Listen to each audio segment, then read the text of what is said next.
What's going on, everybody? Happy Tuesday. Join my guys, Mangone, DC. It's like Monday and the Tuesday slates got flipped. Yesterday, only 4 games. Today, 10 games. Usually it's bigger on Mondays, smaller on Tuesdays. We got a lot to talk about, though. A lot of good games today. Excited to dive in, talk about this big slate. DC, I'll throw it to you first. What's going on, man? How's your day going? Things are good, man. Excited for what I think is going to be a really fun 10-game slate tonight. And, busy time of year for me, ramping up for baseball, trying to get that already. We got a month to go, March 1st tomorrow. I think the opening day is like the very last day in March. So very, very excited for that. Kind of split the days with the early baseball research, transition to NBA, a couple hours before this show. And, kind of doing both. So really exciting time of year. It's going to be a fun month. We got the RPS party coming up, all that good stuff. UFC fight, return of John Jones this weekend. Great time for sports. So, happy to be here on with you guys. Oh, you got that right. Saturday should be great. We got golf as always. NASCAR's in full force. Baseball is about here. Weather's warming up, at least where I am. I know snow. JSU was talking about snow, other parts of the country. So life is good over here as well. Man, go and throw it to you. People are talking about no hat today means money. Yeah, hopefully. I had to mix it up. Throw you guys a curveball talking baseball.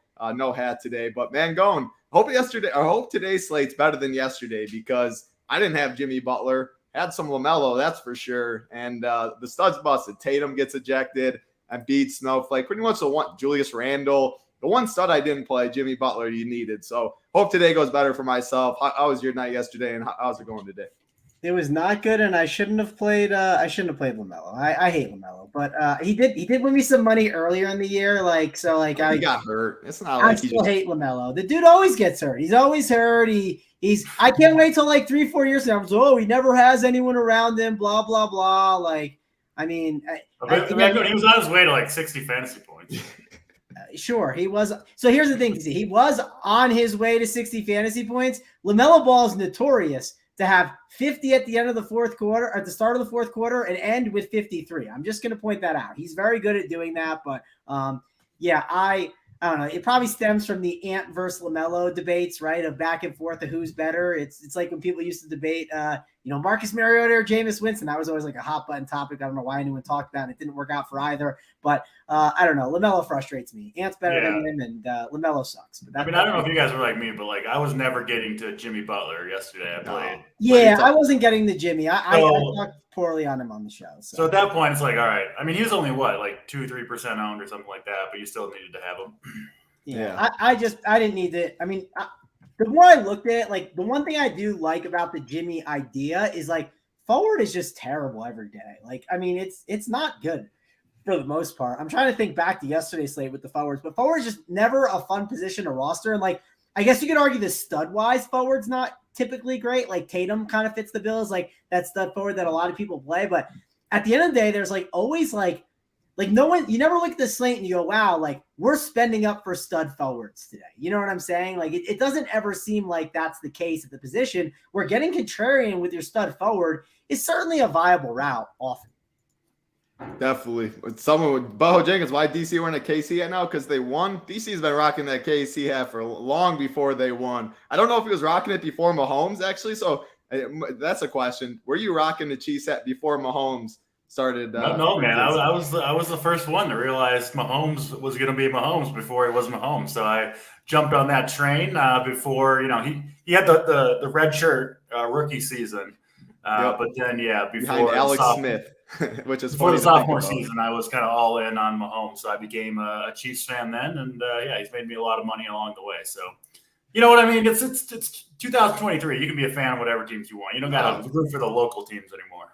No, definitely. Yeah. DC is the 10 for 10 article. He's always was talking about Mahomes. So I did not know if you were a Chiefs fan before, but definitely can always be rocking any team. We'll say hi to a couple people in chat. We got 10 games today, though. 7:30 p.m. Eastern start time. So 30 minutes later than usual. Bunch of games to talk about, though, injury situations. But let's say hi to a couple people in YouTube chat before we go game by game. Mike Carr is always in here. Kuba, Jordan, Addison, Reezer, Paraby, Jake, William, Derek, Beat Boz, Maddie Ice. What's going on, Maddie? Colin, Crew, Daniel, Hammer's always in here. Jay Burton, Robert, Andrew, William, might have already said William, Chunky Blue. We got Maul, Stay Jeremy in here. Appreciate all of you hanging out with us. All we ask for is the like button. And then once you hit that like button, big red subscribe button next to it. Only 2 things we ask for, and we appreciate it. If you do want to be a member for the Up to Lock show today, JSU, Holden, Big T, premium golf content. Snyder absolutely crushed it last week. A great call. Bunch of members won big. NASCAR, MMA, baseball coming up for all DC's takes. You do need to be a member. Mangone 15 will get you 15% off. How to run Pure Sports. Saverson is also included in that. But 10 games today, a lot to talk about. So we're going to dive right in. First game of the night, Los Angeles Lakers, Memphis Grizzlies, 230.5 total. Memphis is favored by 8.5. Going to the injury report, LeBron's going to be out for a couple weeks. Obviously, big news. This is the first game that we had that news. D'Angelo Russell is also doubtful, so definitely important injury news on the Lakers side. As far as Memphis, Steven Adams is out. That's the only thing for that side. Mangone, I'll throw it to you first in this. Obviously, no LeBron. Anthony Davis, a big talking point. Jared Vanderbilt, man, what a pickup for the Lakers. Huge addition for them. Huge game last game. Dennis Schroeder, Malik Beasley. Lakers side is definitely one you cannot ignore. Other side, Ja, Bane, Jaren Jackson. Not as interesting, but I think you can play some of these Grizzlies. What do you see first game of the night, Lakers and the Grizzlies, Mangone? Yeah, I mean, there's no not Giannis, no LeBron, right? So LeBron is someone that is obviously going to affect the ownership of a lot of these Lakers and the usage rate. So we are going to want to have exposure to him. The first question is, how do we handle Anthony Davis, right? He is center eligible, and center is typically a position that's pretty deep. One thing that's encouraging is Jared Vanderbilt, who will get to a 4.1K. He is someone that is going to probably slot into the power forward position more than the center position today, which I talked about it yesterday with James Wiseman. James Wiseman being power forward eligible, I thought was way more valuable for him. I think it's very valuable for Jared Vanderbilt here in this spot. You do have to make the debate. Do you want to spend on Anthony Davis against Memphis? Do I think he's a good play in this spot? Yeah, I think he's a good play.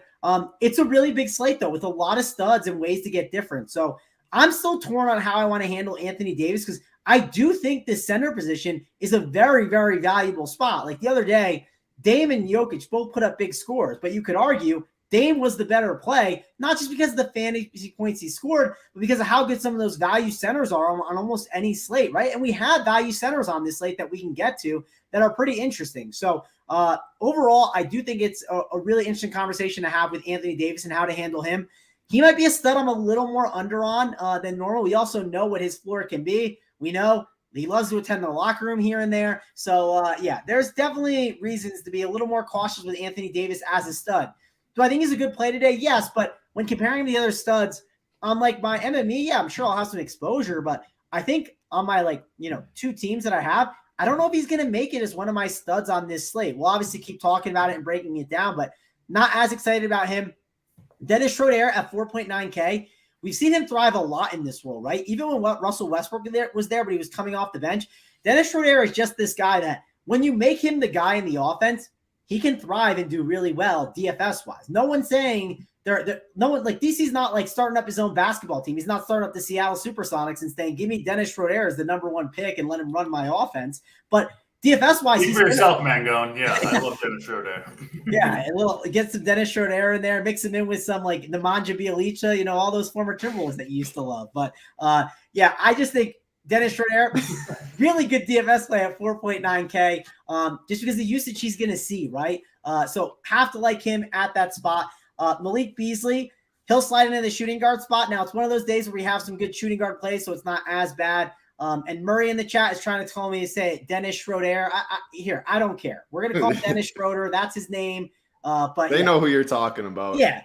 I'm not here to talk English, right? If you want to hear from the spelling bee champion, that's Steve Boyden. Go listen to his shows. He'll pronounce everything correctly for you. But Mr. Dennis Schroeder at 4.9K, I think he's going to be a pretty good play. Malik Beasley at the shooting guard spot at 4.5. I like him too, and I like these Lakers values a lot more than I like Anthony Davis. I think I'm going to think about how I mix and match them versus some of these other values. We obviously have the Wizards who are going to be going up against the Atlanta Hawks, which is a really good spot.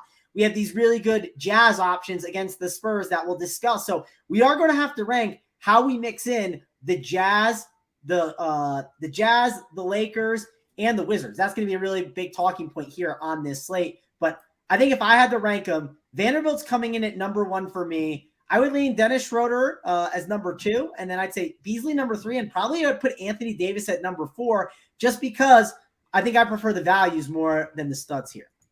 I like it. Great breakdown there. You got me to laugh. You got a lot of other people to laugh in chat too, which is always important. DC, before you break down this game, I need you to throw out a random name you have not heard about in a long time. First name that pops your head, like a Bielitsa from years ago, because that name was way off the board. Like, I got one. Ersan Ilyasova was my guy.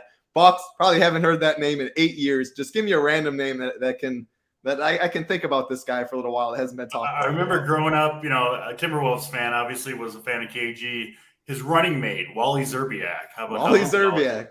Yeah. There we go. We got Bielitsa, Ersan Ilyasova, Wally Zerbiak. 3 white guys. I don't know if that's a coincidence or not. But. No, I want people in chat to say something too. I want to see some random names. You probably didn't watch Wally Zerbiak, but he is the guy that talked trash about Halliburton earlier in the year. I don't know if you heard that. No, yeah. I heard about him. Trust me. Yeah, Halliburton's better already at 21, 22 than Wally Zerbiak ever was. So, yeah, screw Zerbiak. But I like that name. All right, DC, back to this game. Memphis Lakers, what do you got? Yeah, not too much from the Memphis side for me here. I mean, I think you could play, listen, we saw yesterday, a contrarian stud, Jimmy Butler. We talked about it on the Up the Lock show. Like, the way to get different yesterday was getting different at your studs. I didn't do it. I didn't play Jimmy Butler. But I do think that's oftentimes one of the best ways to get different is grab a stud that other people aren't playing. Hope they put up a ceiling game, and you're off to the races. You could certainly do that with John Moran. Probably not going to do it myself. I do think the Lakers side, though, pretty interesting here. Obviously, with the trade of Russell Westbrook and then the injury to LeBron, they don't have much left on the playmaking department, right? Like, they're really, really devoid of playmakers. Like Anthony Davis, not really a guy who, can even really, he can create his own shot a little bit, but he's not much of a passer at all. Same thing for Vanderbilt. Reeves and Beasley, who are going to get a ton of minutes here, I think, are just mostly pure shooters, right? So pretty much just leaves old Dennis the Menace there to kind of run the show for the Lakers. I think he almost has to have a big game if the Lakers are going to compete or win this game. And the Lakers need wins, like desperately, right? With LeBron out for probably a good portion of the remainder of the regular season, they're right on the edge. I think there's like 8 teams in the West that are competing for those final few playoff spots. And the Lakers are a dangerous team, right? If they can get into the playoffs with LeBron, AD, I think the fit is much better now with Beasley, Austin Reeves, Russell Westbrook out of there. Obviously you've got, hopefully D'Angelo Russell making his return. I say this because I think you'll see big minutes from the Lakers guys that are playing well, right? Like if Dennis Schroeder and Anthony Davis are playing well and keeping them in this game, I think you could see those guys out there for 40 minutes, right? And could potentially have ceiling games. I kind of like Austin Reeves too. He can do a little playmaking. I think he's going to be out there for big minutes. He's 3,400. I think he's a better player than people give him credit for. And, a super cheap price tag. He can get hot from 3. And Beasley's interesting too, because he's going to jack up a ton of threes here, 4,500. They just don't have that much left, and they're desperate for wins. So I like targeting teams like this. And I also kind of think you can play – I almost want to play like Schroeder and Anthony Davis together, right? Because I am a little bit worried about the Lakers' ability to compete, kind of a tough matchup going into Memphis. But I think if they're playing well, I think Anthony Davis and Schroeder both have to have big games. They're both going to play big minutes. So I do think they're kind of an interesting contrarian pairing. Not super contrarian, obviously. They'll be somewhat popular. But a good pairing to start off the slate. You can mix and match Beasley, Austin Reeves. I don't think I would play all 4 on the same team, but I could certainly see playing 3 because they're all kind of, they're different positions, but they're different price points too. So it leaves you enough flexibility going forward in the slate to do it. So I do like the Lakers side quite a bit here. I do think there's risk that they don't play well and this game doesn't go well for them, but they've got to be up for every game from here on out. So, they're going to get a chance to go out there and do it. I don't mind taking a shot on a GPP team with these guys.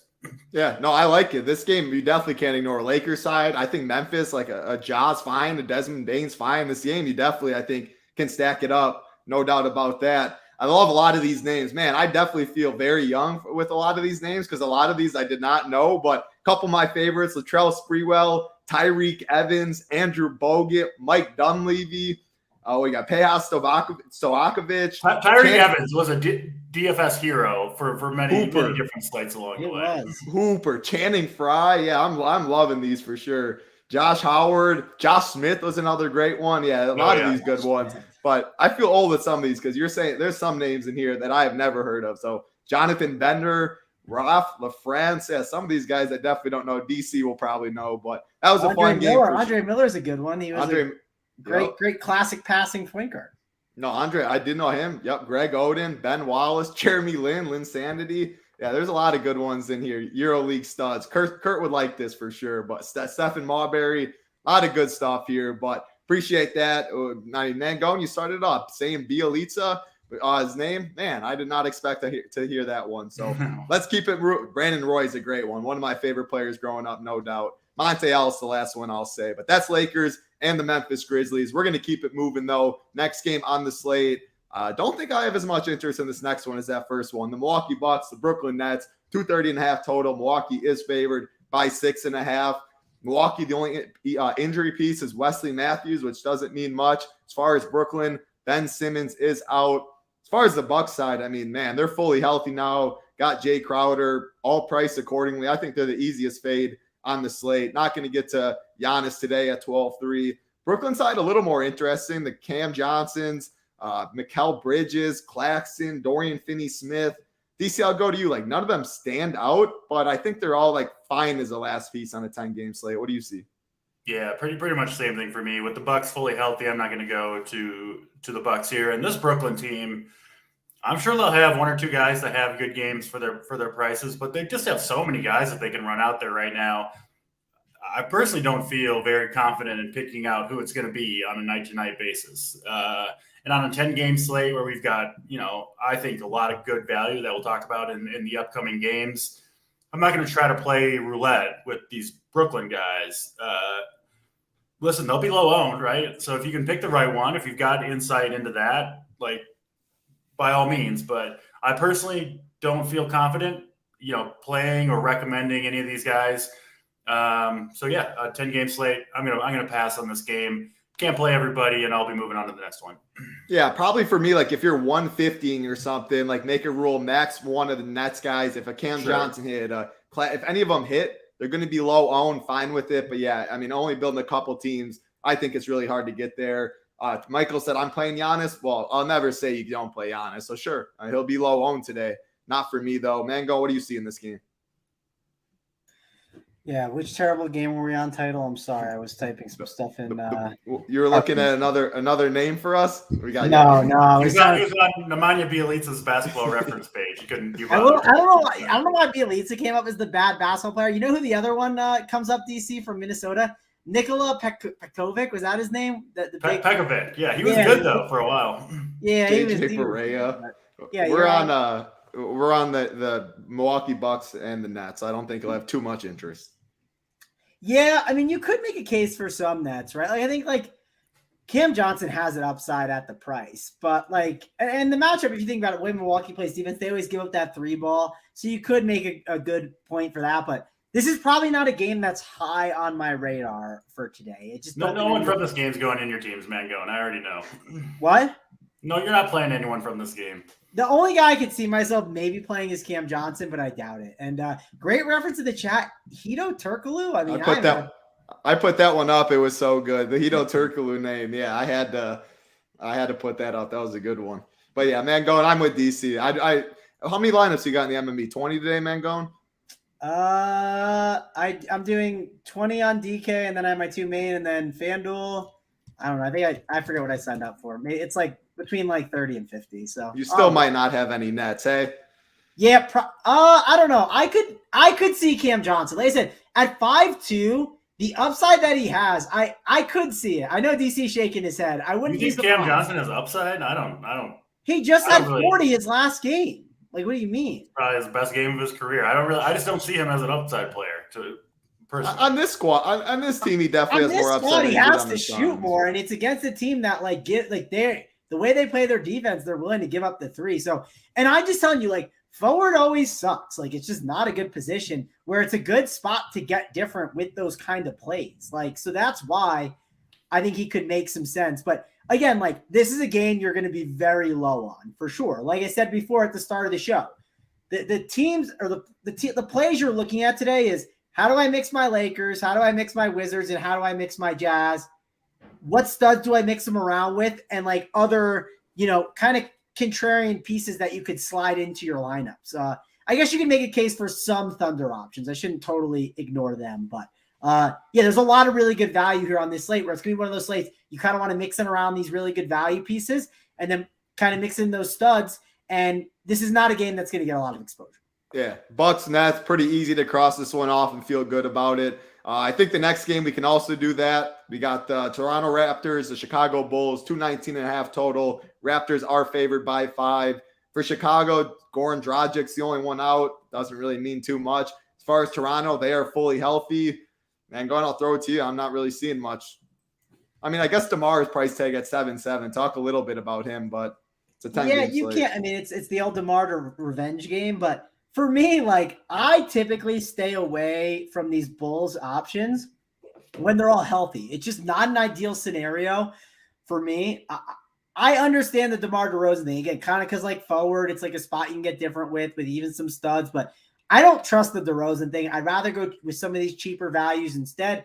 And the Toronto side, like, I mean, Fred VanVleet, he's back in. Like, do I want to mess around with that scenario? Like, I just don't think it's necessary on this slate. I know Jakob Poeltl's had some really big games. 6.1K. I don't know if DC wants to say he has no upside, but I think he does have upside, but I think it's the wrong slate to play him. I'll at least say that. I don't think I want to get there. Minutes have only been 27, 27, 30, and he's shown a crazy upside, but I just think it's like the wrong slate for him. There's other good values that you can go to. There's other good center options. So feels like an easy cross-off game for me. And like, again, these early games that we have, there's going to be 2 games that we're already kind of targeting a lot. And I think I'd rather just kind of focus on them early on. Yeah, I mean, it definitely, if I picked one, it'd be DeMar. You brought up the revenge yesterday, Jimmy Butler revenge. It worked out there. If you got a little recency bias there, 7.7 is a good take. DC, what are we doing? What are we doing with DeMar? I need help here.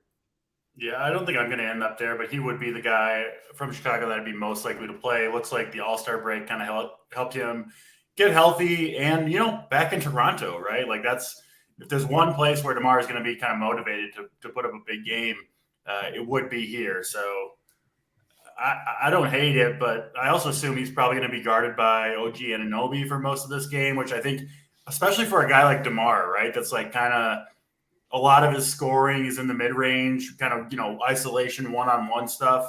And he's going to have a tough matchup all game. So 10-game slate, I wouldn't love playing DeMar even on a smaller slate. I'm not going to get there today. I do think Mangone, the guy you mentioned, Jakob Poeltl, is probably the best play. I mean, dude has been a beast since going over to Toronto. I don't really think the return of Fred VanVleet affects him very much. It's been a lot of damage on the boards, right?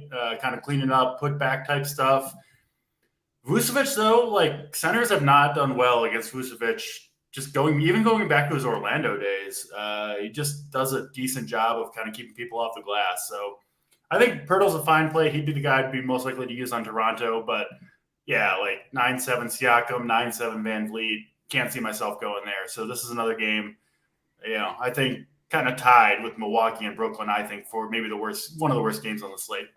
Yeah, I agree with you there. So let's move on to the next game. What do we got right now? 640 watching, 160 likes. Couldn't get you the plays of the day yesterday. Want to get them today. Let's go 320 likes. I think that's a very fair number. 320 likes. Still got a bunch of games to break down, but wanted to put that out there. Once you do hit that like button, big red subscribe button right next to it. Helps us out a ton. You get notified every time we go live. A lot of shows, a lot of different sports coming up on this channel. So like button, big red subscribe button. We appreciate it. Moving on to the next game of the slate. Washington Wizards, Atlanta Hawks, 234 total. Atlanta is favored by 7. On the Washington side, Porzingis is out. Monty Morris is out. Big news there. And then the Hawks side, they are healthy. So, DC, I'll go back to you in this one. Yeah, I mean, Washington without Porzingis, without Monty Morris, Beal, Kuzma, Denny, Gafford, I think all of them are in play. Atlanta, a little tougher to get to, but Trey, Capella, Collins, pretty big total. 2 teams I kind of like picking on, play at a higher pace. What do you see in this one? Yeah, that John Collins 4.7K price tag six out. I mean, he's just not a player I would have expected to be all the way down there, but just not producing, right? And on this slate with it, there's so many good players that you want to play, so many guys in good spots that are cheap. I don't think I can click it myself, but that did stand out to me. One player to look at. The Washington side is obviously the more interesting side. You mentioned, I think, titled the four guys that are the best plays: Kuzma, Denny, Avdia, of course, Bradley Beal, and then I think Gafford is a good play too with Porzingis and Monty Morris out. Beal, I mean, 7,600 for Bradley Beal. He's been a little better recently, and I do think Porzingis makes a big difference for him. I also think Porzingis makes a big difference for Denny Avdia, he has some occasionally some really big rebounding games. And Porzingis is normally the guy that kind of cleans up a lot of those uncontested rebounds. I think a lot of those will fall to Avdia. So he's 5,100. I know Mangone said he didn't love the forward spot. I think Avdia is a pretty safe option for a floor play, right? I'd be surprised if he got fewer than 25 or 30 here. And, he can get hot from three. He can grab you double-digit rebounds, get the double-double. I think he's a pretty decent candidate for 40 fantasy points. So Avdia is my favorite Wizard, but closely followed by, I think I would go Beal next, who's going to have, bigger playmaking duties. Same thing with Kuzma and probably Gafford as my fourth guy. But all four Wizards I think are really good plays tonight. Yeah, totally agree. Without Porzingis, Monty Morris, two big pieces on that team. Let me see how many bodies they have. They are pretty thin. Yeah, they have 10 bodies today. And one of those is Anthony Gill, Taj Gibson. I mean, they're definitely thin. Those guys are really dusty. Yep. That's what I mean. So, the starters are going to play big minutes, no doubt, in this one. Mangone, Washington side, more interesting for us. Rank those guys. Anything on the other side for the Hawks as well? Yeah, I think Denny's definitely a good play. I always like playing Denny, so I'm a big fan of him. His rebound rates definitely are good without Porzingis, so I'm in on Denny. Think he's a good play at 5.1K. Kyle Kuzma at 7.8. I like his opportunity too, and I think Beal's good at 7.6 as well. Beal's clearly kind of stepped into a lot better of a role since he's kind of came back. So I think Beal and Kuzma, both really good second tier options that you can get in there and mix in with values. And you could still get a lot of studs in your lineup. So I do really think that Beal and Kuzma, strong plays. Daniel Gafford at 4.5, that's another really good play. It's and DeLon Wright at 4.5 isn't a bad one too. I do struggle with the other options like Jordan Goodwin, Kendrick Nunn, Kisper. Those guys are tougher to play.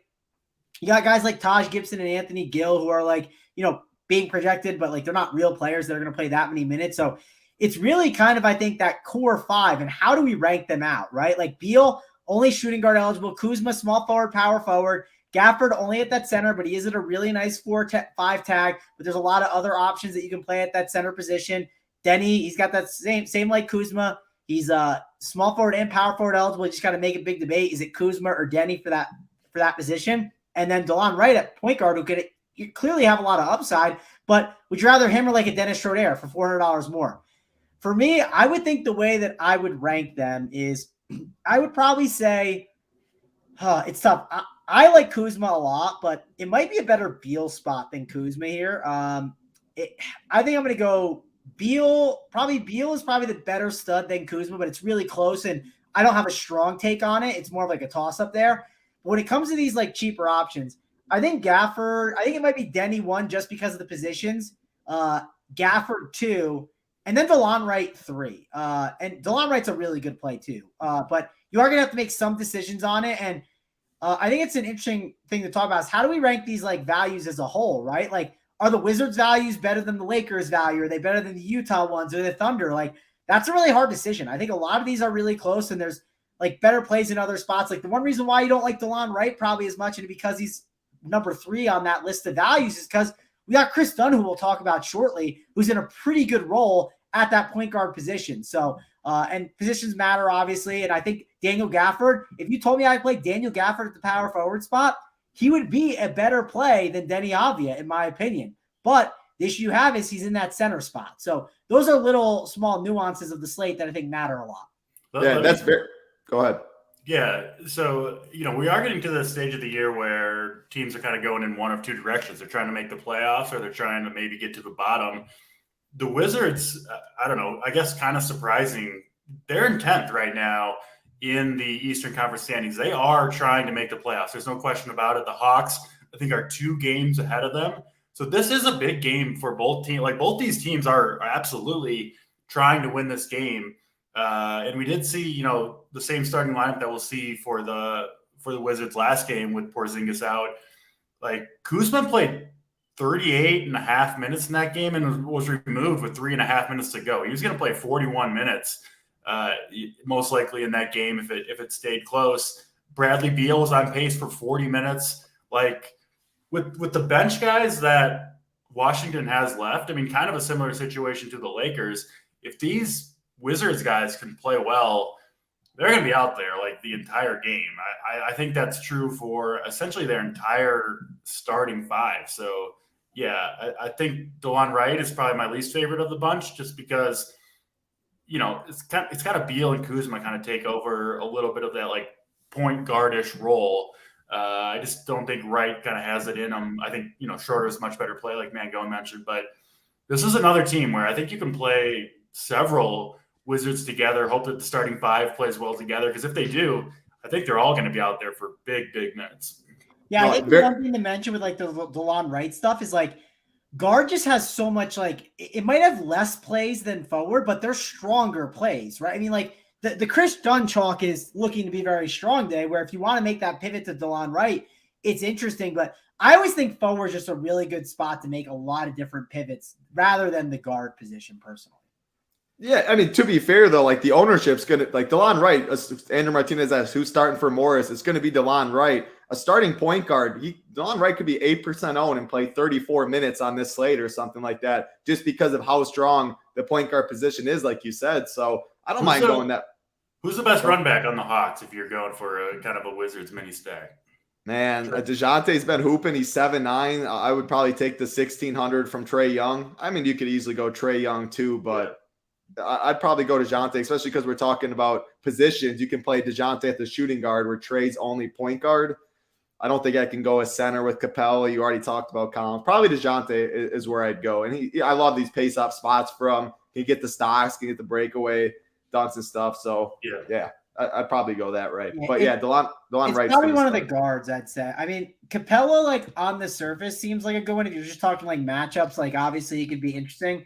And at 5'7", does he have the upside? But I know the downside and the minutes can be brutal with Capella, right? Just like it's kind of similar to Jimmy Butler yesterday, right? Like I love Jimmy Butler and I think he's talented, but I just think the floor is sometimes a little scary for me, where I'm willing to miss that really big game to kind of avoid that floor, if that makes sense. Yeah, Capella, like I feel like if he's going off, he'll like get tired. Like his conditioning isn't great. Like I don't know. I'd question the upside a little bit with him too.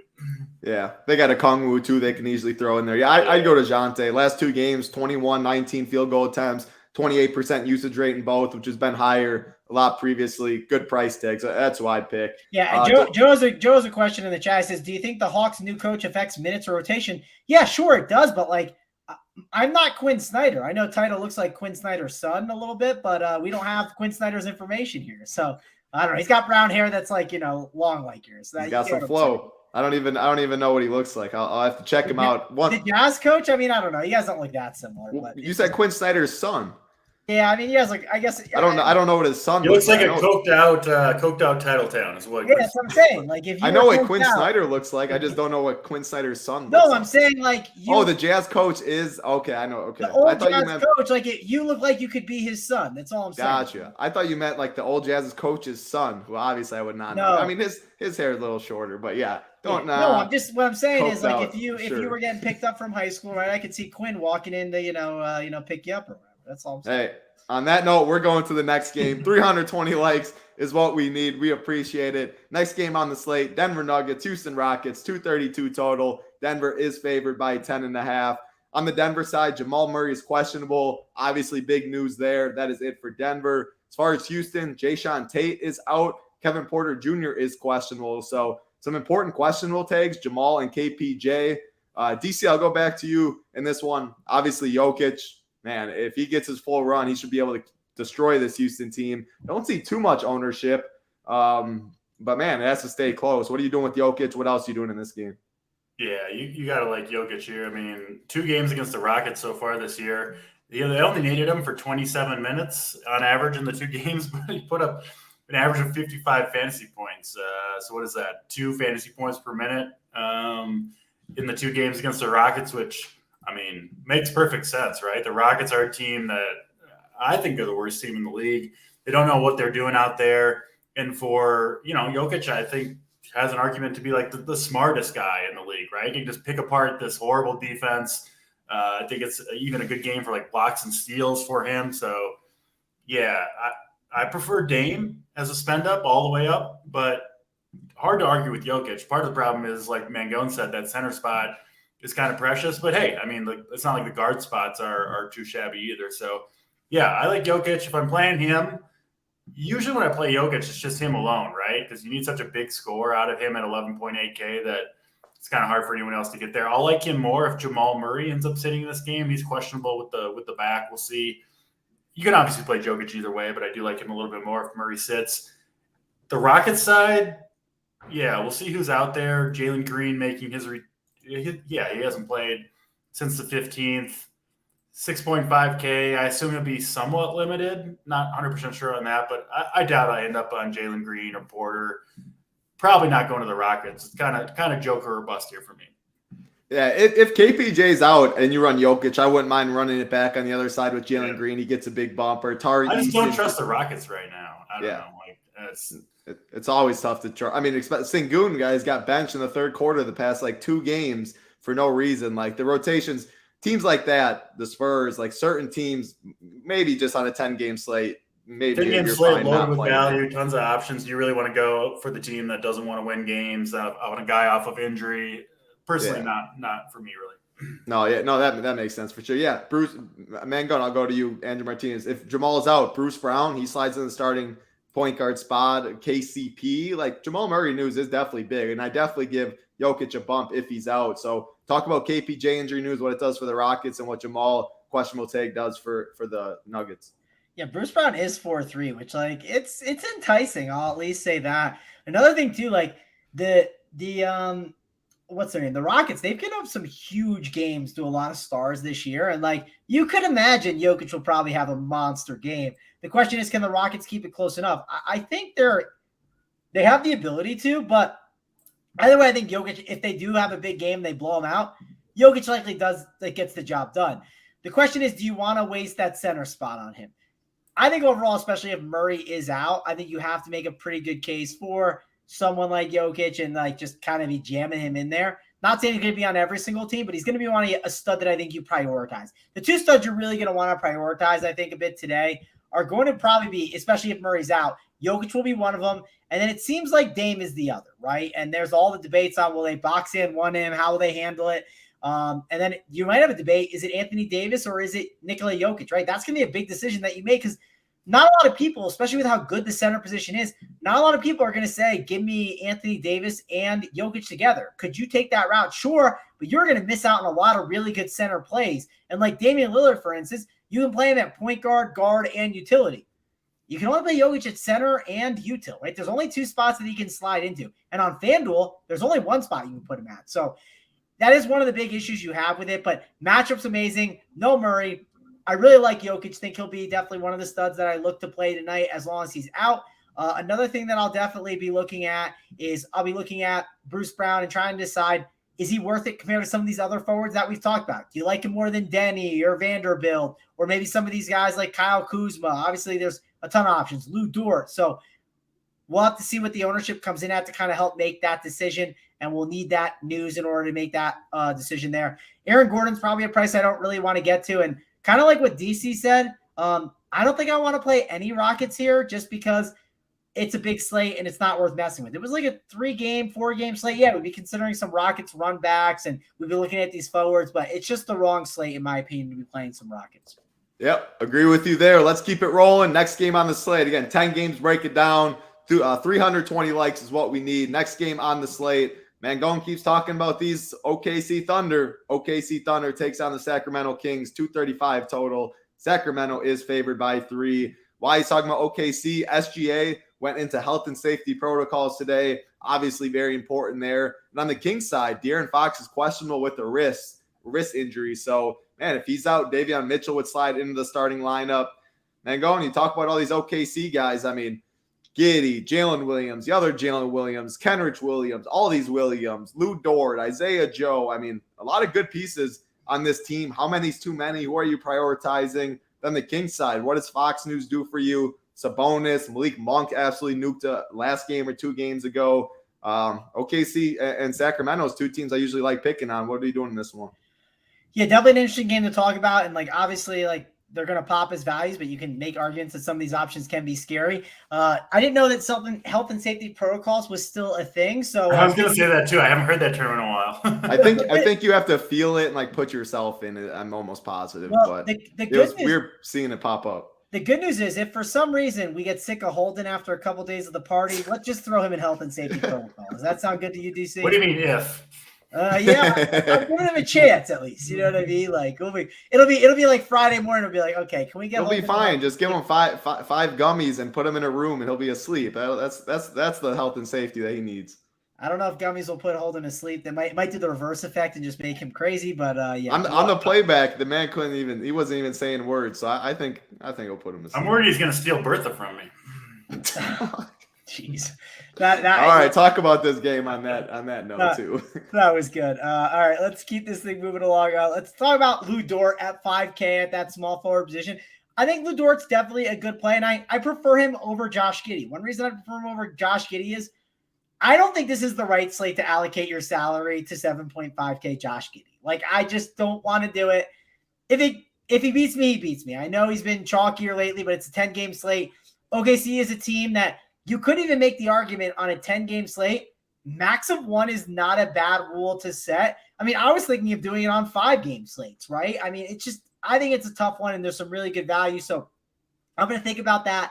It's really Lou Dort and Isaiah Joe at 5K and 4.4K. Those are 2 guys that I'm definitely going to look at here in this spot. But I'm also going to understand that Isaiah Joe the other day had 2.5 DK points. Then he didn't start the second half, and then he absolutely nuked in the second half. So there is the downside for him. It's definitely there. We've seen it with Aaron Wiggins at times. So that's something I'm going to think about, look at that ownership, and kind of make a decision on that. But it's really just deciding Lou Dort or Isaiah Joe and how I want to handle them. If I had to pick, Lou Dort is safer than Isaiah Joe, and I would prefer him. Sacramento side, obviously the De'Aaron Fox stuff is big. One thing I don't think I'm going to fall for on this slate is if De'Aaron Fox is ruled out and they slide in Davion Mitchell into that starting lineup at 3K. This is a great slate for value already. I don't think I need to play Davion Mitchell. I don't know about you, DC. I'd like to get. He's like my favorite guy to fade, so I hope that he ends up being chalk because the dude never does anything. Well, he could be that guy that like the news hits and you're like, man, I get Davion Mitchell at like 10% while everyone's still playing these other chalkier options, and I might just say, it's like that gift. Not today, Satan. Like I'm not getting tricked today. It's not happening. No Davion Mitchell. I'm not going to mess around with that. You can make the case for Sabonis as a stud option. I totally get it. It is a Sabonis revenge game, right, against the OKC Thunder. He was there to start out his career, 9.8K. I think he isn't a bad center option, but the problem is, again, then you miss out on maybe a Jokic at the top or some of these other studs like Anthony Davis. Then on top of that, you're missing out on some of these values. He's not going to pop up a lot, which is going to keep his ownership down. So if you have a strong take on him and you want to take a chance, that's fine. But I would be a little more nervous about it. I don't hate Malik Monk at 4.9, but again, I just think we have enough value where I think some of these value plays that we've discussed are just going to get a little more overlooked ownership-wise. It's not like a slate where it's like everyone's just playing the Utah Jazz and we can find some pivots in other spots and these guys become 50% owned. I think this ownership is going to spread out on a lot of these different plays, and I think some of these really good values are going to get a little more under-owned than you'd think.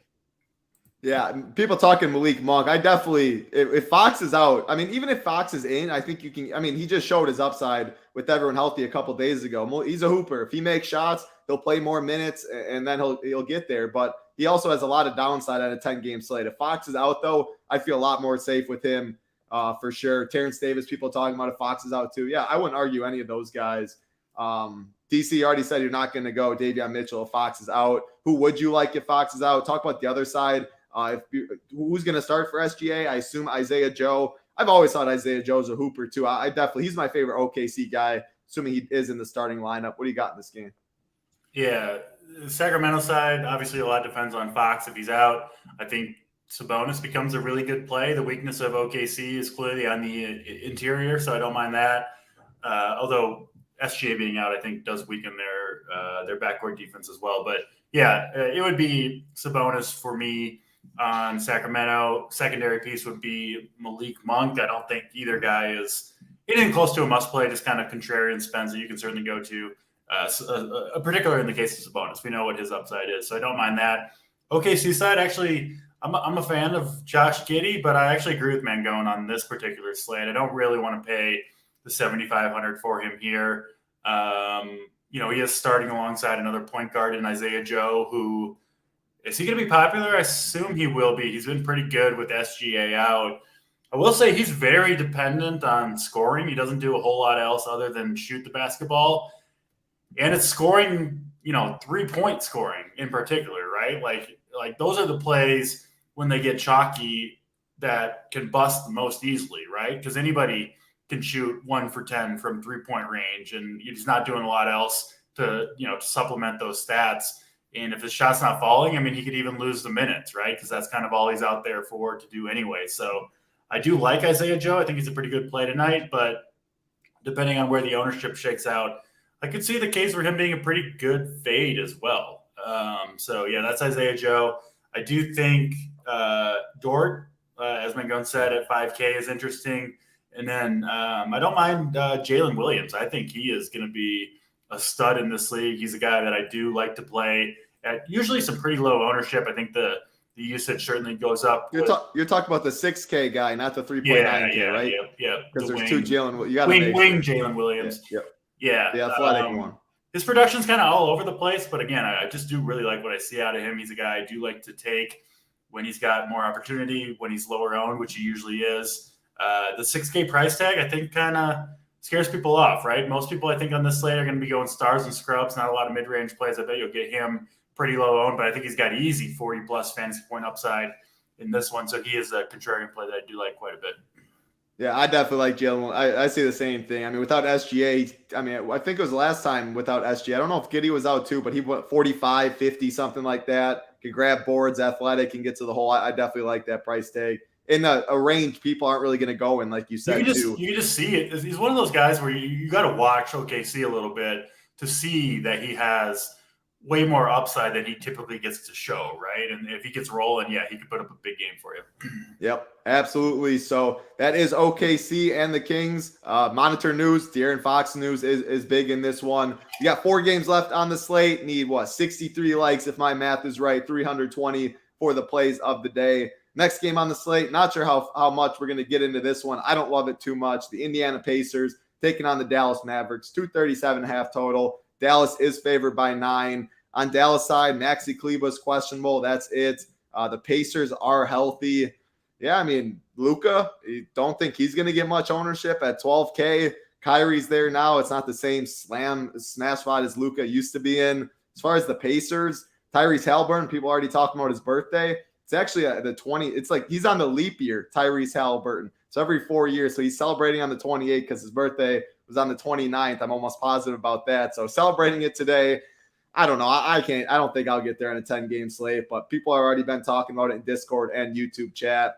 Mango, what do you see in this? Are you getting to Luka today? Are you getting anyone in this game? I mean, and someone said Luka birthday game. Maybe it's Luka's birthday too. I don't know. It's both. There you go. I don't 2 know birthdays. I don't know how many double birthday games we've had, but we have a double birthday game. The narrative. If you buy into birthday narratives, Halliburton versus Luka, where it's both their birthday, it doesn't get much. There's your deck. Should be low owned too. I mean, you got the value. There you go. Yeah, I mean, it should be low owned, but I mean, it's just with Kyrie there, it's definitely muddied some stuff up, but he could definitely obviously crush. It's like Luka's just like a raw points guy, right? And he's probably not going to be the most popular stud, right? The most popular stud is probably going to be Dame, I would say. It'd be Dame, and then either AD or Jokic would probably follow next. And then also like these like second tier studs will also probably follow suit, right? Like these like Kyle Kuzma and Bradley Beal, just because there's no Porzingis, right? And that's huge usage for them in an amazing matchup. So I do think Luka will be a bit lower owned than normal, but not totally low owned. He's not going to be 2%, right? He'll come in at that like 10 to 15 range, I think. And overall, Luka is a good play. It's a good matchup. We always want to target Indiana, but that's really the only play that I'm looking at in this game. It's like, hey, he's a raw points guy. he falls in as a contrarian stud, that's like not totally low owned, but like at 10%, I'm perfectly fine with that. I don't think I'm getting the Halliburton there. I know it's his birthday, but at 9.3K, there's just other studs I prefer that I'd rather play. So no Tyrese Halliburton for me. I think it's just Luka or bust really for this game. I guess you could make one case for like a Miles Turner at the center spot. His upside is pretty crazy. Even at 7.4, the guy can still get you 50, even like 55 to 60 DA points. He does have that ability to pull that off, but I don't think I'll fully get there here on this slate. Yeah, I'm with you. Andrew Martinez in chat say no dual eligibility Kyrie sub 10K, 9.9K, point guard, shooting guard, eligible DC. Any Kyrie, anything in this one? Yeah, on full slates, when Kyrie and Luka are both healthy and in there, I'm just not very often going to play one or the other. They're just too expensive. Obviously, they kind of cut directly into each other's usage rates. So I'm not going to either of those guys. Definitely prefer Joker and Dame over Luka. Obviously Luka could have the massive game, but I won't be on it. Yeah, not going to any of the other Dallas pieces. Mangone hit the one guy that I am interested in, Miles Turner. Shooting threes. He's been more aggressive shooting the three. I like this matchup for him against any of the Dallas bigs. And I do think he also has block upside here. Kyrie Irving, Luka, both guys that drive to the hoop a lot, but don't dunk, right? A lot of layups around the hoop for those guys. Miles Turner, one of the best block artists in the league. Could be a game where if he's on his, makes 5 threes and gets 5 blocks, something like that. We've seen the upside from him recently. 7.4K price isn't bad. I think low ownership as well. So Miles Turner, really the only guy I'm looking closely at in this game. Yeah, don't mind that. He'll be contrarian for sure. You talk about blocks, always FanDuel, the stock steal block upside. Miles Turner fits better, but 8K over there instead of 7.4 and just center eligible. So probably tough to get there. We'll keep it rolling though. 3 games left on the slate. Next game, it's an important one for DFS. The Utah Jazz taking on the San Antonio Spurs. 235.5 total. Utah is favored by 9.5. On the Utah side, Colin Sexton and Jordan Clarkson are out. That's why Mangone kept talking about Chris Dunn. Going to probably be the most popular play on the slate. As far as the Spurs side, Trey Jones is questionable. Devin Vassell is still out. Romeo Langford is also out. DC, I'll start with you in this one. Talk about Chris Dunn as chalk. THT's been chalk a lot. He's definitely going to get some ownership too. Walker Kessler, I mean, man, what a story he's been. Absolutely insane around the rim. What do you see in this one for and mainly the Utah side, but the Spurs, I assume you're going to say same as Houston. Why mess with it on a 10-game slate? But maybe I'm wrong. Yeah, Spurs side, the only guy I really like is Charles Bassey, who is the backup center behind Zach Collins. But I do think his minutes are kind of secure. I talked about Nick Richards on the Up to Lock show yesterday. He ended up putting, I think, 25 or so at that $3,600 price tag.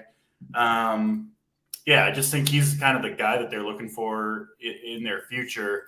I think the minutes are secure. So I think he's got some upside, probably going to be like 1% owned. So I did want to mention him on the Spurs side. Utah side, you have to be interested here, right? Like they obviously traded Conley. And now you've got Sexton and Jordan Clarkson out, leaving them with, almost nothing at the guard position. I mean, it's going to be Talen Horton-Tucker, who starts at point guard for the Jazz. I think he's interesting at 5,900. And then Chris Dunn.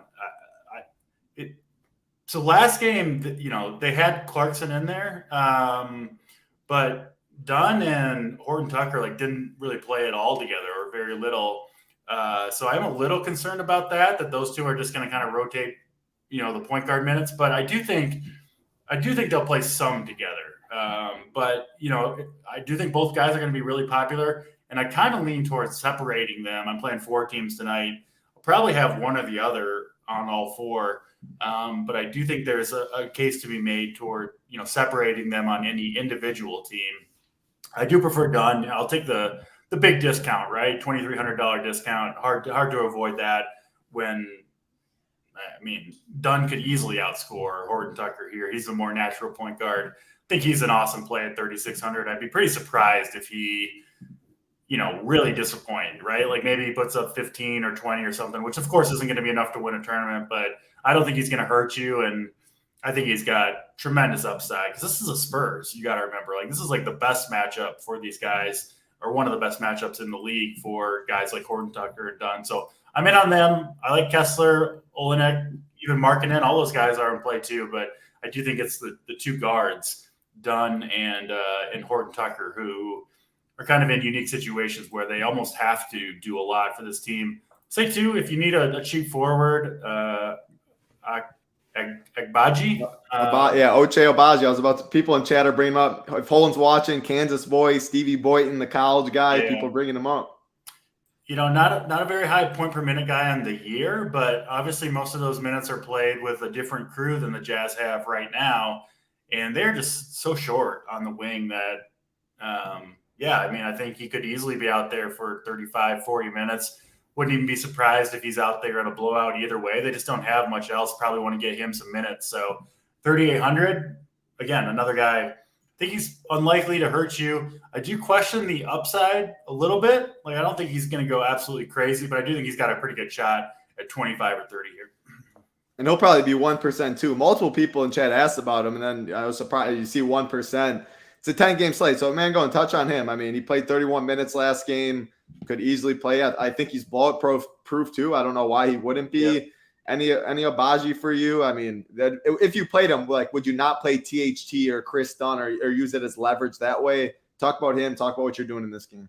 Well, the reason to not play Agbaji is like he's like, I don't know, he's Agbaji. You know what I mean? Like, he's not like, this ain't like some like high usage guy that's going to control the ball, right? Like, he strikes you as more of a 3-and-D defender kind of guy, and it's just, I just don't know if he's that high usage guy that you want to play. I think there's other forwards I'd rather play, but I understand why he could be in the pool and be an I wouldn't love him in a bad matchup here, even though with the secured minutes. But against the Spurs, like, I think in the tough matchups, he gets like overmatched, right? Because he's still kind of learning the ropes.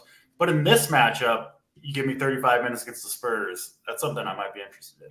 Yeah, I think he's fine. I don't think he's like a priority, but like, and I think you made good points. Like, Spurs matchup puts him way more in play, right? Yeah. Like that's kind of the point that you're getting at here. So Chris Dunn at 3.6, really good price tag. I will say this, I played him on Saturday at like 5%, and he helped me out a ton.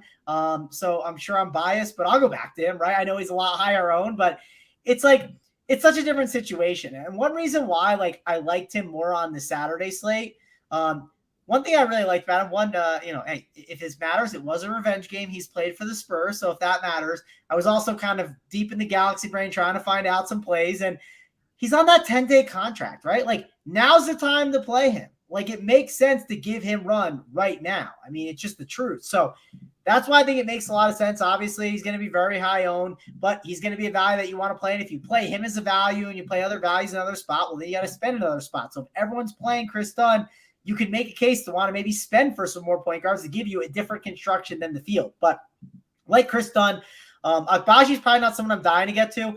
But I'll tell you this, if it's Agbaji or Talon Horton Tucker, I like Talon Horton Tucker at 5'9", but like, if at 5'9", he gets you like 30 or even like 36 DK points, at 5'9", would I sign up for 35 or 36 DK points? Sure, I'd sign up for it, but do I think that for sure is on the winner? I don't think it's for sure on the winner, right? He's at that weird price. Probably not on the winner, to be honest. Yeah, so he's at that weird price tag where like there are more, and it's not a path to failure, but it's a path to not being optimal, right?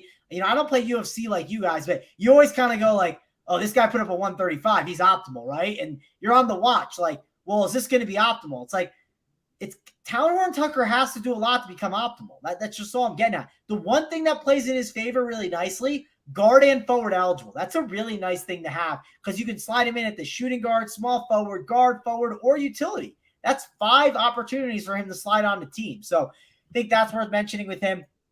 Could this be the Walker Kessler game? He only played 27 minutes last game, and this could be a game where he maybe plays a little bit more. And one reason why I really feel like Chris Dunn kind of played a lot better in that last game is, if you notice, the Jazz, they got down early in that game, right? They got down very early, where it was the point where I think it came at the detriment of Walker Kessler's minutes. If Walker Kessler is dominating and they're winning like the entire game and they're up 10, they're going to keep Walker Kessler in there, right? They're not going to play catch up with the 3 ball at all. So like the spot for Walker Kessler, the only problem is he's 6'7", right? Like Talon Horton Tucker. He's got to do a lot of good center plays, but I think Walker Kessler is a very good play. I think Kelly Olynyk is another good play too. The one thing you can make an argument for, and I'd be curious to get your guys' takes on it, with them being so short-handed, Does a guy like Kelly Olynyk get more minutes, or does it get to a point where, hey, he's that veteran guy and he's one of the first guys off the court, like a Lauri Markkanen too, right? Do those guys kind of come off the court earlier if the game got ugly? What do you guys kind of think of Kelly Olynyk and Lauri Markkanen as being like the vets on a team where they could kind of go to some younger players for most of the game? If it's a blowout, I think Kelly O is one of the first ones pulled for sure. But I mean, you're talking 18, 19, they got to be up by. I mean, and I think Markkanen too. Why would they run him in the ground if they're up like that too? So if you think it's a blowout and you're playing that narrative, I think that those two would be one of the ones pulled. DC, what's your take on that? Yeah, I'm probably limiting it to one of Olynyk, Kessler, Markkanen. Kind of think those guys are a little bit competing for minutes. I mean, like you could make the argument that all three guys' best position is center. Obviously, they play really big, but yeah, I do think they're competing for minutes a little bit. The other thing I wanted to add, the starting lineup here, right? We don't know who's going to replace Jordan Clarkson for sure I don't think we know in the starting lineup. I guess it'll probably be Agbaji, right? Horton Tucker, Agbaji, Olynyk, Markkanen. They'll probably go big. People are thinking right now projections, and everyone's thinking Chris Dunn, which is why he's going to right now the most chalky. But no, Agbaji, Shannon brought it up. From what I'm seeing, title, it looks like the projections are actually minutes wise giving it to Agbaji, but the projection on Dunn with his usage off the bench is so good. I think it inflates it. It looks like, because I'm seeing Chris Dunn with, I mean, there's a mix. I have a Chris Dunn, but I mean, Shannon brought it up. It really could be either of the two, and I wouldn't be surprised. They easily could go. The reason I bring it up, I mentioned it when I first talked about the game. In the last game, Horton Tucker and Chris Dunn subbed in and out for each other every time the other person left the court. And if it is Chris Dunn off the bench, I think there's a decent chance they'll do that again, and those guys won't play together at all. In which case, you're looking at 48 total minutes, could be 25, 23, whatever it is. That's kind of why I say I don't necessarily want to play those guys both together unless they both start. If they both start, I have no problem with it. But if it's done off the bench, at that point, I'm a little concerned that, at that point, I think Dunn is the much better play because I do think he's at least going to get, 18 to 20 minutes. No, that's a sharp point. I didn't know that they didn't share the court for 1 minute. So that, I mean, hearing that, then it probably is Agbaji then. But man, who's gonna THT's running the point? Yeah, that's what they've been doing. I mean, yeah. I'm looking on the other side with the Spurs. I mean, Branham's small. If they go Kelvin Bates, Diaw, Sokan. I mean, that's a kind of big lineup, man. Lauri that would be a huge lineup Utah would roll out, but maybe they do. Can you play Dunn and Agbaji together? That's the last thing we'll touch on this game. Any takes on that, DC? I don't think those two are really tied together at all. It's, when Dunn's out there, he's going to be the point guard. That's just kind of the only role he can play, right? He's not much of a shooter. And Agbaji is not a point guard whatsoever. So, yeah, I think you can definitely play those guys together. I think the two that are tied together the most are Dunn and Horton Tucker. Yeah, so good point up in chat though. Clarkson did play the last game, so yep. Who knows? I mean, it's either Agbaji or Chris Dunn. It'll be one of those two. Yep. We'll have to see though. But we're gonna keep it rolling. 303 likes, 17 more for the plays today. You guys are gonna get it done for us. 2 games left on this slate. K-Falla can't yell at me today though. Lock is at 7:30 Eastern, 30 minutes later than usual. So up to lock show will be at 6:30 Eastern today. We'll keep it rolling though. An hour after that, Spurs, Utah game, 2 games at 10 p.m. Eastern. Portland Trailblazers, Golden State Warriors, 236 total. Golden State is favored by 4. On the Portland side, Nurkic is still out. Anthony Simons is out. Justice Winslow is out as well. As far as the Golden State side, Wiggins is out. Steph Curry is also still out. Mangone, I'll throw it to you in this one. Without Curry, you're going to go to a Jordan Poole. Obviously, Dame, he's going to be one of the chalkier options. Absolutely on a tear. Dante DiVincenzo. What are you doing in this one? Yeah, I don't think I'm going to play any Jordan Poole. Like, Jordan Poole is just, not it for me. So I think I'm out on him. No need to go there. I do want to address it. Before I keep going to this game, I do want to address it in the chat. We got one question. Robert asks, is there a playback tonight? And I think this is worth mentioning just so people know. Maybe people don't realize this. if you want to know if there's a playback, just you go to runpuresports.com and check the streaming schedule. And when I look at the schedule, you know what I see? I see 4:45 Hardwood show, 6:30 NBA countdown, 8:30 there's a strokes gain show, and then 9 p.m. there's a watch party. So always check that to be able to get that answer. It's an easy one. You just type in Big T and JSU will be on too. But yep, you can always find all of our schedule, all of our show schedules on the website. Good point there. Yep. So Jordan Poole, definitely out on him though. No chance I'm playing him here on this slate. Anyways, trying to think of who else I could want to play. I guess Kevon Looney's not the worst idea, right? Again, center has a lot of good plays, but Kevon Looney has a lot of upside at that price, and the matchup's really good. So I do think Kevon Looney is in play.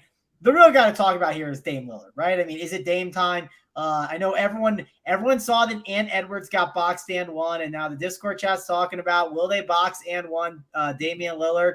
I'm not that worried about it. I don't think that's going to be the case. Dame is the type of guy too. Like Dame is willing to defer when he's got good players around him and like things are going well. But like obviously when Dame is out there like losing the game, like he's going to chuck.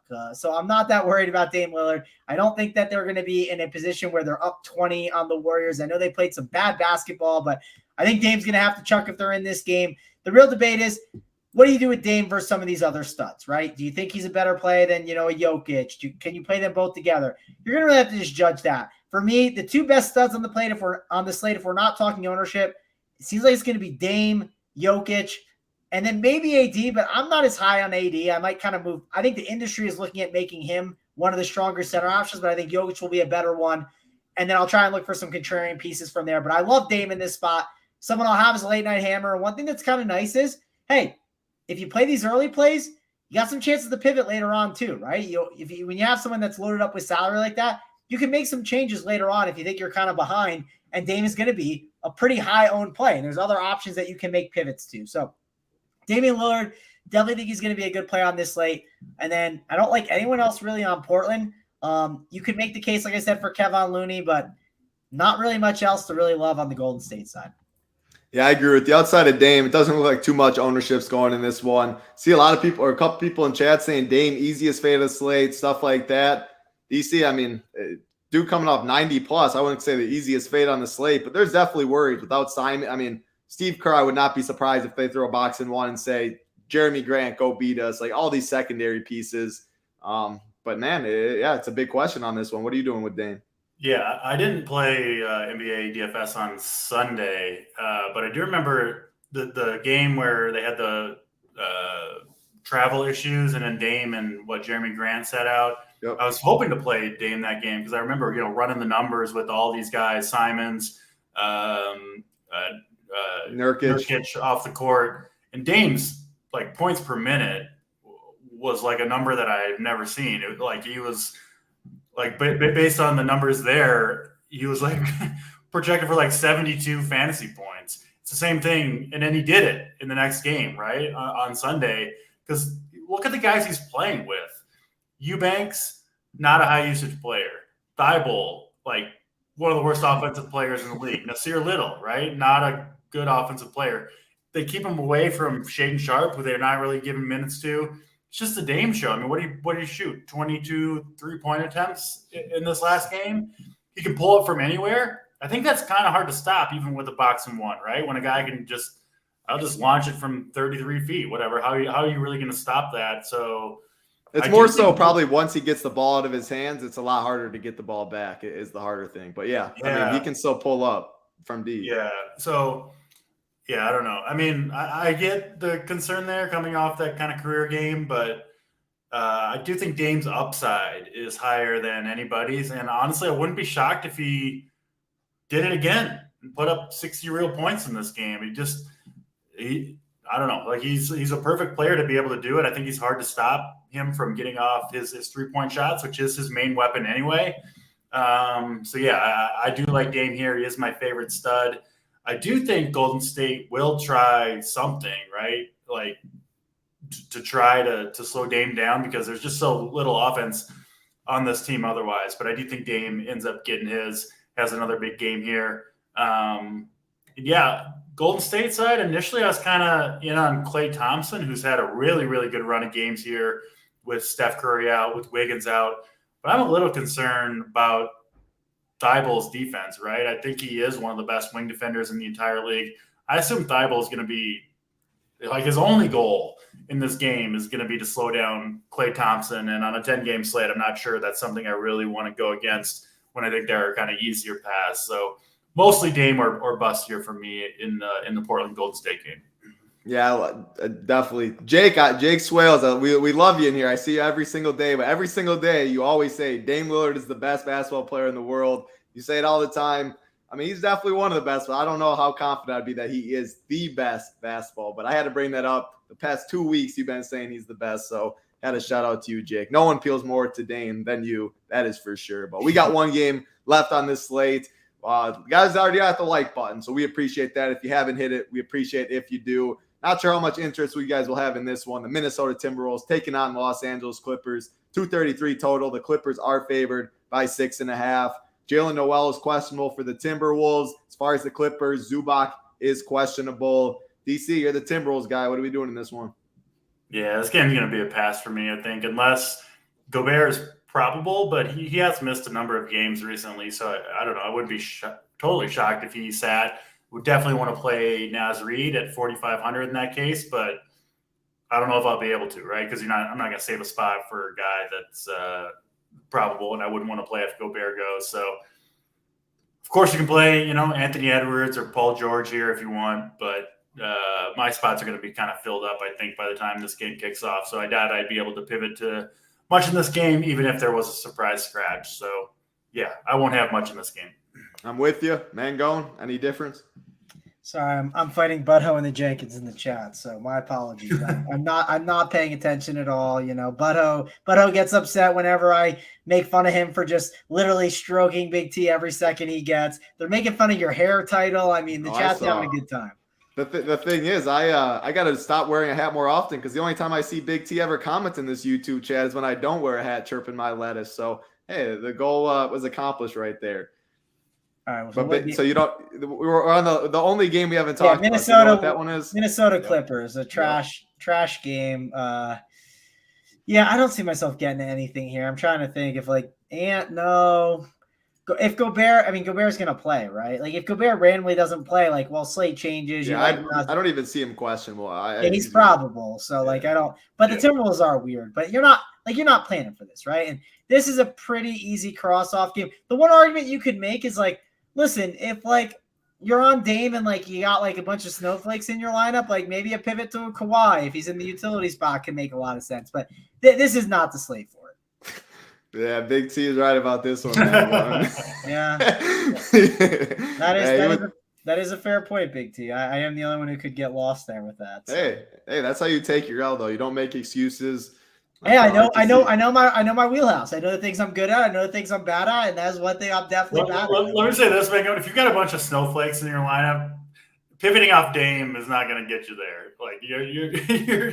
You're not winning anything with any snowflakes in your lineup. Hey, DC, I fight till the end. One time it was Anthony Davis versus DeRozan, and the price gap was $11K versus 8K, and I held my nose and AD got 20 and DeRozan got 50, and I jumped everyone in the cash line. So you're a stronger man than me. I throw in the towel if my guy misses the first shot of the night. That's called heart, DC. You'll see that in March. Don't worry. Oh, we'll see that in March. Snyder Mangone, the main event of the trip. Couple more weeks to see that. Dunkel and DC also on the main card, just not the main event. Snyder and Mangone will be throwing elbows. I don't think DC and Dunkel will be throwing bows. But that's all 10 games on this slate. Again, 5:30 or 7:30. 5:30 here. 7:30 Eastern is locked. So the Up to Lock show is in 30 minutes. You're not missing anything there. You guys got the likes. Let's see exactly what number. 332, 668 watching. Could be better, but 320, you guys got it done. We appreciate it. Plays of the day time. Let's go to Sweet Travis to start us off. The Sweet Travis play of the day. What you got for us, man? Going. Yeah, there's a lot of good plays today. I don't have this 2% guy, but I do think this guy's going to be, I don't think he'll be 50% or anything. He'll be in that 10 to 20% range, but I do think he's a really good play. I do like playing Washington Wizards a little too much. I love targeting the Atlanta Hawks.